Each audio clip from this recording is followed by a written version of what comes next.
బాబా ఏం పేరు మీ పేరు? మా పేరు దాసు బోరిగడ్డ ప్రభుదాస్. ఎట్లా ఉంది జగన్ అన్న పరిపాలన? బ్రహ్మాండంగా ఉంది. ఏ రకంగా బాగుంది?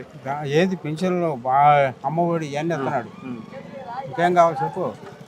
రేపటి నుంచి వాలంటీర్లు ఇంటికి రారు తెలుసా నీకు? రారు, వీళ్ళు అప్పుడు చేసిన పనికి రారు. మరి వీళ్ళందరూ ఎర్ర లంజోళ్ళు అయ్యి మమ్మల్ని చేసి ఇక్కడ సంబంధి నా కొడుకులు ఇక్కడ బంతున్నారు రేపటానికి. మమ్మల్ని ఇక్కడ తొక్కించలాడి సత్తే నా కొడుకులు గులుగుతారు, ఓట్లు అని తగ్గుతాయిగా. అది కథ. మేము అందరం తొక్కించలాడి చచ్చిపోతే ఓట్లు తగ్గుతాయి, మట్టు గురించి గెలవాలని ప్లాన్ అది. అది అంతే తప్ప అంతకు మించి ఏం లేదంట. ఏమి లేదు. ఈ పరిపాలన బ్రహ్మాండం. అసలు ఎవరు మీకేమైనా పథకాలు వచ్చినాయి? అసలు మొత్తం వచ్చినాయి. ఇది అంటానికి లేదు. ఈ పథకం లేదు అంటానికి లేదు. మొత్తం 100% 1,00,000 రూపాయల పైన వచ్చినాయి మాకు. అబద్ధం ఆడాల్సిన పని లేదు. అది కథ. నేను అబద్ధం ఆడాల్సిన పని లేదు. నువ్వు ఎట్టన్నా ఇది తెలుగుదేశం అన్నా కానీ మాది వైసీపీ. బ్రహ్మాండం వైసీపీ. ఇప్పుడు 3 నెలలు వాలంటీర్లు ఇప్పుడు ఉన్నారు, మరి ఎట్లా అనిపిస్తుంది? వాలంటీర్లే ఉండాలయ్యా. ఈ లంజోడు కేసు పెట్టాడుగా, దొంగ లంజోడు. ఈ నాశనం అయిపోతారు. రేపు తొక్కిసలాట్లో సత్తారు. నా కొడుకులు ఒకళ్ళు వస్తా ఉంటారు కుంటే, నా కొడుకులు వాళ్ళోళ్ళే. మా వాళ్ళు కుంటోవడం కాదు, మేము బాగానే మొత్తం తీసుకొని 4 రోజులు 5 రోజులు పడి ఉంటారు వాళ్ళు. మాకేం బాగా. జగన్మోహన్ రెడ్డి ఎన్ని సీట్లు గెలుస్తారంట? 175 ఉన్నాయి కదా, ఎన్ని సీట్లు గెలవచ్చు? ఆయన ప్రభుత్వానికి సరిపోని గెలుస్తారు. నిన్నని చెప్పం మేము. ఏం బాధ లేదు. మాట్లాడ ఇంటికే గెలవండి. పడకల్లారా మీకేం పింఛన్ రాదుగా, మేము మంట పుడిచేదేడా. చెప్పు. జగన్ వస్తే బాగుంటుంది అంట. బ్రహ్మాండంగా ఉంటుంది. వచ్చే లేదు. మళ్ళీ 2 నెలలు పోయినా 3 నెలలు వాళ్ళు వాలంటీర్లు వచ్చి పింఛన్ ఇస్తారు. మాకు అదేం బాధ లేదు. 130, 140 స్థానాలు గెలుస్తాడు పో. ఇంకంతకంటే ఏం లేదు. చంద్రబాబు వద్దా? మాకేందుకు చంద్రబాబు నాయుడు? మాకు అదే అనుకుంటా. లోకేష్ గెలుస్తా అంటుంది కదా బాబాయ్. లోకేష్ గారు అసలు మంగళగిరి అని చెప్పమని, గెలుపు ఆయన తర్వాత సంగతి. మంగళగిరి అని స్పష్టంగా చెప్పమను. అది అంతే అంటావా? రైట్ బాబాయ్, థ్యాంక్ యూ. మంగళగిరిని పట్టుకొని మంగళగిరి అంటాడు. స్పష్టంగా మాట్లాడు. మనం గెలిచినట్టే. అది స్పష్టంగా మంగళగిరి అని చెప్తే గెలిచినట్టే. తిరిగిలేదు. Thank you. ఎట్లుంది వెల్లంపల్లి గారి ప్రచార భాగంలో? ఎలా ఉంది స్పందన? ఎలా ఉంది? మంచి అపురూపమైన స్పందన వస్తుంది. వెల్లంపల్లి అక్కడ ఏ ఇంటికి వెళ్ళినా సరే నేరాజాలు పెడుతున్నారు. బ్రహ్మాండంగా ఉంది. గెలిచే అవకాశం ఉంది 100%. అంటే బోండా ఉమ్మగారు గట్టి క్యాండిడేట్. అతను ఎవరు లెక్క చేయట్లా. అతను కరెక్ట్ కాదని సెంట్రల్ కాన్స్టిట్యున్సీలో అతను పనికిరాడు. బోండా ఉమ్మని అతను. వెల్లంపల్లి గారు మంచి మనిషి, నెంబర్ 1. నిన్న నుంచి ఈ వాలంటీర్ వ్యవస్థను రద్దు చేయడం జరిగింది. దీన్ని ఎలా చూస్తారు మరి? ఈ రోజు నుంచి వయోవృద్ధులు కానీ, వృద్ధులు కానీ, ముసలోళ్ళు ఎన్ని రకాలుగా ఇబ్బందులు పడాల్సి వస్తుంది ఈ రోజు నుంచి. అవును, ఎలా చూస్తారు దీన్ని? చంద్రబాబు నాయుడు చాలా దుర్మార్గమైన పని చేశాడు. వాలంటీర్స్ పాల్గొకూడదని వేసి కోర్టులో వేశాడు. ఇది చాలా దారుణం. మరి జగన్ గారు తెల్లవారుజామున 4 పెన్షన్ ఇప్పించారు వృద్ధులకి, వికలాంగులకి, అందరికీ. అట్లాంటిది వాళ్ళ ఉసురు కొట్టుకున్నాడు చంద్రబాబు నాయుడు. ఈరోజు వాలంటీర్స్ని ఆపి మరి పెన్షన్ ఇప్పుడు వాళ్ళు తీసుకోవాలంటే సచివాలయాలకు వచ్చి వాళ్ళు పెన్షన్ తీసుకోవాలి. మరి వికలాంగులు సచివాలయాలకు వచ్చి పెన్షన్ తీసుకుంటారా? వృద్ధులు సచివాలయాలకు వచ్చి పెన్షన్ తీసుకుంటారా? తీసుకోలేరు. ఎంతో కష్టపడాలి. కిడ్నీ వ్యాధిగ్రస్తులు కూడా సేమ్. ఏదైతే ఎవరైతే పెన్షన్ అర్హులు పెన్షన్ తీసుకుంటున్నారో వాళ్ళు మాత్రం చాలా ఇబ్బంది పడుతున్నారు. ఇది చంద్రబాబు నాయుడు చాలా దుర్మార్గమైన చర్య. అసలు వృద్ధులకి వికలాంగులకి పెన్షన్లు ఆపమంటం ఏంటండి? వాలంటీర్ని ఆపమంటం ఏంటి? ఇది చాలా అన్యాయం. సుమారుగా రాష్ట్రంలో ఎన్ని సీట్లు గెలిచే అవకాశం ఉందంటారు వైసీపీ? మేము వచ్చి 175 మా జగన్ గారు చెప్పారు. ఆల్మోస్ట్ అయ్యే. కుప్పంలో చంద్రబాబు నోడిస్తారా? మా అదే ప్లాన్లో ఉన్నారు ప్రజలు, మేము కాదు. ప్రజలు చంద్రబాబు నాయుడు బుద్ధి చెప్పాలని, కుప్పంలో ఆయన ఓడించాలనే ఉద్దేశంతో ప్రజలు ఉన్నారు. రైట్, థ్యాంక్ యూ అన్న. మీ పేరు? నా పేరు లక్కంరాజు సునీత అండి. ఎక్కడ ఉంటారు? విజయవాడ. ఎట్లా జగన్మోహన్ రెడ్డి గారి పరిపాలన ఎలా ఉంది?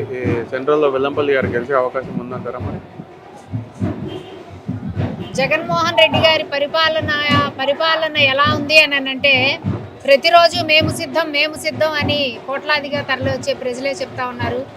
ప్రతిరోజు ఆయన కోసం, ఆయన్ని చూడాలి అని చెప్పి తరలి వచ్చే ప్రజలే ఆయన పరిపాలనలో, ఇంకా ఆయన పరిపాలనలో మేము పొందిన మేళ్ళు, మేము పొందినటువంటి ఆయన మాకు ఇచ్చినటువంటి సౌకర్యాలు, ఆయన మాకు ఇచ్చినటువంటి సంక్షేమం, ఆయన మాకు ఇచ్చినటువంటి అభివృద్ధి, ఇవన్నిటినీ చూసి లక్షలాదిగా తరలిస్తున్నారండి. అలాంటి నాయకుడు ఒకసారి చూసి వెళ్దామని ఆ సిద్ధం సభలే, మేము సిద్ధం అని చెప్పిన సభలే. ఆయన బస్సు వెళ్ళడానికి కూడా ఖాళీ లేకోకుండా జనసందోహం వస్తూ ఉంది కదా, దాన్ని బట్టి చూస్తే తెలుస్తూ ఉంది ఆయన 5 సంవత్సరాల పరిపాలన ఎలా ఉందనేది. 2.5 సంవత్సరాలు కరోనా కష్టకాలంలో కూడా కరోనాను అధిగమించి మరి ఆయన పరిపాలన చేశారని అంటే అది ఎవరి వల్ల సాధ్యం కాదు. ఈరోజు మాట్లాడే ప్రతిపక్షాలన్నీ కూడా ఆ రోజు ఎక్కడున్నాయండి?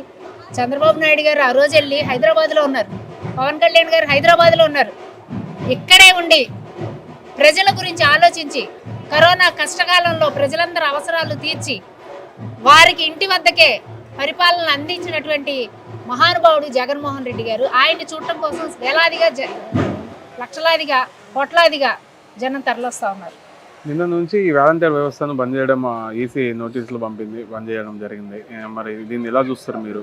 ఈ రోజు నుంచి వయోవృద్ధులు కానీ వృద్ధులు కానీ అందరూ రోడ్ల మీద పట్టుకొని ఆఫీసుల చుట్టూ తిరగాలి, రేపు రమ్మంటారు, ఎల్లురు రమ్మంటారు. ఈ బాధలు తెచ్చినటువంటి టీడీపీ వాళ్ళ మీద మీరు ఏం మాట్లాడగలుగుతారు? మహా దారుణం అండి, మహా దారుణం. ఎందుకు దారుణం అంటున్నానంటే, ఇప్పుడు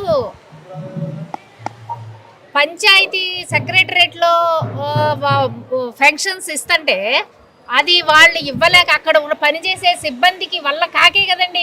వాళ్ళు 15 రోజులు 20 రోజులు వృద్ధులను తిప్పి వికలాంగులను తిప్పి మరి మహిళల్ని తిప్పి ఇంతమందిని ఇన్ని పనులన్నీ మానుకొని పొద్దున వచ్చి రాత్రి దాకా సాయంత్రం దాకా అక్కడే కూర్చొని ఫంక్షన్స్ తీసుకునే పరిస్థితి నుంచి వాలంటీర్ వ్యవస్థ ఉదయం 6:30 గంటలకే ఇంటికి తీసుకొని వెళ్ళి వాళ్ళకి తలుపు కొట్టి ఫంక్షన్ ఇచ్చేటట్టుగా జగన్మోహన్ రెడ్డి గారి ప్రభుత్వం చేసింది. ఈరోజు మీరు చేసిన పనికి మరలా అవ్వాతాతలు, మరలా వికలాంగులు, మరలా వృద్ధులు వాళ్ళందరూ కూడా పొద్దున్నే బయలుదేరి వెళ్ళి పంచాయతీ ఆఫీస్ దగ్గర కూర్చొని పంచాయతీ సెక్రటరేట్ దగ్గర కూర్చొని వాళ్ళు ఎప్పుడు ఇస్తారా అని చెప్పి పడిగాపులు పడి అక్కడే బాక్సులు కట్టుకొని వెళ్ళి అలాంటి పరిస్థితిని మళ్ళీ ఈరోజు చంద్రబాబు నాయుడు గారే తీసుకొచ్చారు. ఆయన నిజంగా ఆయన వెన్నుపోటు, చంద్రబాబు నాయుడు గారి వెన్నుపోటు మరొక్కసారి రుజువైంది. ఫస్ట్ పార్టీని లాక్కున్నప్పుడు వెన్నుపోటు పొడిచారు రామారావు గారికి. ఈ రోజు వాలంటీర్ వ్యవస్థ మీద పైకి ఒక మాట చెప్తా ఉన్నాడు ఆయన. పైకి నిన్న సభలో ఏం చెప్తున్నారంటే ఆయన, వాలంటీర్లు మేము వస్తే ఇంకా మంచిగా చూసుకుంటాం, ఇంకా జీతాలు పెంచుతామని పైకి చెప్తా ఉన్నారు. వెనక నుంచి వెన్నుపోటు పొడిచి వాళ్ళని నిమ్మగడ్డ రమేష్ కుమార్ గారి చేత పిల్లేయించి వాళ్ళ వ్యవస్థను రద్దు చేయాలని చెప్పి వెన్నుపోటు వాలంటీర్ వ్యవస్థకు వెన్నుపోటు పొడిచిన మనిషి ఎవరైనా ఉన్నారు అని అంటే అది టీడీపీ అధినేత చంద్రబాబు నాయుడు గారు అనండి. ఈ పాపం ఊరికే పోదు. ఇప్పటిదాకా కనీసం మీకు కొన్ని ఓట్లన్నా వస్తాయి అని అనుకుంటున్నారు. ఇప్పుడు అసలు కనీసం డిపాజిట్ వచ్చే పరిస్థితి కూడా లేదు. వాలంటీర్లు అందరూ ఇది గమనిస్తూ ఉన్నారు, రాష్ట్ర ప్రజలందరూ గమనిస్తూ ఉన్నారు. అవ్వాతాతలు, వికలాంగులు, వృద్ధులు, తర్వాత అంటే నడవలేక వెళ్ళేటటువంటి వీళ్ళందరూ కూడా వికలాంగులు ఎలా వెళ్తారండి? వాళ్ళందరూ గమనించట్లేదా? వాళ్ళందరూ గట్టిగా బుద్ధి చెప్తారండి. ఈసారి కుప్పంలో ఆయనకి డిపాజిట్ కూడా రాదు. ఈ చేసిన వెన్నుపోటుని అందరూ గమనించారు. సుమారు రాష్ట్రంలో ఎన్ని సీట్లు గెలవబోతుంది? ఎవరండి? YCP 175 out of 175. Parliament, assembly అన్ని స్థానాలు జగన్మోహన్ రెడ్డి గారికే. ఈ కుట్ర కుతంత్రాలన్నీ ఎన్నన్నా చేసుకోనండి, ప్రజలు గమనించి జగన్మోహన్ రెడ్డి గారిని 175 సీట్లతోటి గెలిపించడం ఖాయం.